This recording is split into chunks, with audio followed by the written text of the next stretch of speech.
স্থানীয় লোকের সহযোগিতায় ট্রিপল নাইনে ফোন দিয়ে আমাদের গ্রামের 3 জন ওয়ার্ড মেম্বারের মধ্যে Kadir member, Imran member, Nizam member, ওনারা থানায় আসে, সাথে আমার ভাই বাবা আসে। ওনারা এসে আমাকে পুলিশের সহযোগিতা সেখান থেকে উদ্ধার করে। এ বিষয় নিয়ে যখন আমি দাউদকান্দি সার্কেলের কাছে যাই, সার্কেলকে বিস্তারিত জানাই, সার্কেল আমাকে বলে ছোটবেলায় একটা গল্প শুনেছি, বাঘ আছে, আমাকে ভাগে হঠাৎ একদিন ধরে নিয়ে যাবে। উনি আমাকে বুঝাইলো যে আমার সমস্ত ঘটনা মিথ্যে, আমি আমার ঘটনাকে, সন্ত্রাসী ঘটনাকে, 24শে জুলাইয়ের ঘটনাকে সে নাটক বলে আখ্যায়িত করে, সে পরিচালনা করতে শুরু করে এবং আমাকে বলে আপনি এইসব নাটক বন্ধ করেন। আমি এখন পর্যন্ত দাউদকান্দিতে যাইতে পারি নাই, এখন পর্যন্ত আমি আমার বাচ্চাদের কাছ থেকে দূরে আছি। আমার ছোট ছোট 3টা বাচ্চা, আমার দুইটা জবাব দিয়ে ক্লাস 5-এ পড়ে, ওরা পরীক্ষা দিতে পারে নাই। আমার ছোট অসুস্থ বাচ্চা তাহমিদ হাসান আম্মুর জন্য প্রতিদিন ফোন করে কান্না করে, কিন্তু আমি আমার বাড়িতে যেতে পারি না, দাউদকান্দি ঢুকতে পারি না।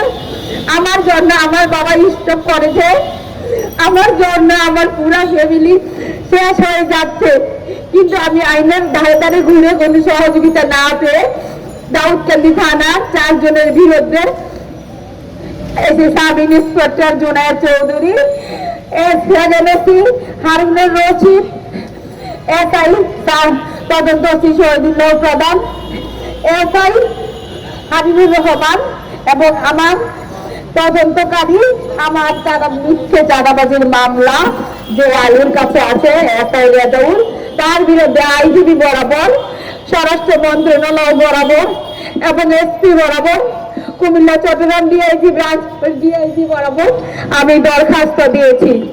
আমি তাদের কাছে বিচার চেয়েছি, আমি কি দোষ করেছিলাম, আমি কি অপরাধ করেছিলাম, কেন আজকে আমাকে এত নির্যাতনের শিকার হতে হচ্ছে। আমি ইজ্জত হারালাম, আমার সন্তান থেকে দূরে থাকতেছি এবং মামলা, আমি চাঁদাবাজির মামলা খেলাম, কেন আমার উপর এত নির্যাতন। আমি আমাকে যখন ঈদগাহ দাউদকান্দি বিশ্ব রোড মারধর করে, ওখানে যারা উপস্থিত ছিল, যাদেরকে মামলা সাক্ষী দিয়েছি, ওরা এই সাক্ষীদের উপর পর্যন্ত নির্যাতন করেছে। এখন আজকে এই মুহূর্তে আমার সাথে আমার মামলার 1 নাম্বার সাক্ষী উপস্থিত আছেন। উনি আমার মামলায় কেন সাক্ষী হয়েছেন, সেজন্য তাকে শাহনাজ আক্তার সুমনা তার সন্ত্রাসী বাহিনী দ্বারা ধরে নিয়ে গোলপুর তিতাসে থানার বাদাকান্দির কোন এক বিল্ডিং এর মধ্যে আটকে রেখে 4 দিন আটকে রেখে ওনাকে একটু পানি পর্যন্ত খেতে দেয় নাই, তাকে মারধর করে, তার কাছ থেকে 7টা পাকা স্ট্যাম্প রেখেছে এবং ভয়ভীতি দেখে আমার বিরুদ্ধে মামলা দায়ের করতে রাজি করাইছে এবং আমার সাথে তার জোর করে কাবিন করাইছে, সে নাকি আমার স্বামী। এবং পরবর্তীতে কাবিনটা করানো হয় 29/10-এ এবং সেই কাবিন মোতাবেক ডিভোর্স করানো হয়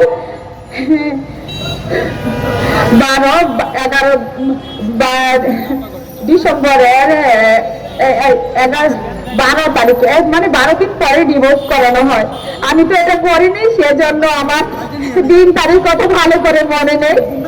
তারপর কিছুদিন পর আবার ওই একদিন পরই আবার ওই ছেলেকে দিয়ে আমাকে তালাক করানো হয়। ওই ছেলে আমাকে তালাক দিচ্ছে, ওই ছেলে না আমাকে বিয়ে করেছিল, আমি নাকি তার সাথে কুমারী সেজে বিয়ে করেছি, এই কথা বলে আবার তালাক করে, ভিডিও করে ওটা সোশ্যাল মিডিয়ায় ভাইরাল করে দেয় এবং প্রমাণ করায় আমি একাধিক বিয়ে করেছি। আমি বিয়ে করে যৌতুকের মামলা করি এবং স্বামীদের কাছ থেকে নাকি যৌতুকের টাকা নেই এবং আমি নাকি জলে জলে চাঁদা চাই। আবার আমি নাকি হোটেলে বেড শেয়ার করি একটা সত্যকে দেখার জন্য। ওই আমার জীবনের অস্তিত্ব মাটির সাথে মিশাই দিচ্ছে এবং বিভিন্ন ধরনের একের পর এক মিথ্যাকে সত্য প্রমাণ করতে চাচ্ছে। এই বিষয় নিয়ে কালকে দাউদকান্দিতে একটি সাংবাদিক সম্মেলন করে এবং দাউদকান্দির সাংবাদিকরা সেটা ওটা ওখানে উপস্থিত থেকে এবং আমার বিরুদ্ধে মিথ্যা নিউজ প্রচার করে। এইখানে কথা বলা হয় আমি একাধিক বিয়ে করেছি, আমি একের পর এক মানুষকে মামলা দিয়ে হয়রানি করি, একের পর এক মানুষকে নির্যাতন করি।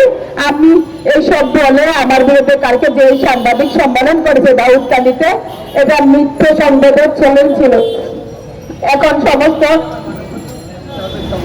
এই উদ্দেশ্যেই আমার মানববন্ধন, এই উদ্দেশ্যেই আমি সকল মিডিয়া কর্মী ভাইদের কাছে আমি আমার সঠিক বিচার দাবি জানাচ্ছি এবং ওই মাননীয় উপদেষ্টার ডক্টর ইউনূস সহযোগিতা চাচ্ছি। এখন আমার যে সাক্ষী ছিল উনি এখানে উপস্থিত আছে, আপনারা সবাই ওই সাক্ষী যাতে কি হয়েছে ওনার সাথে একটু কথা বলতে দেন, ওনার কথাগুলো শুনেন।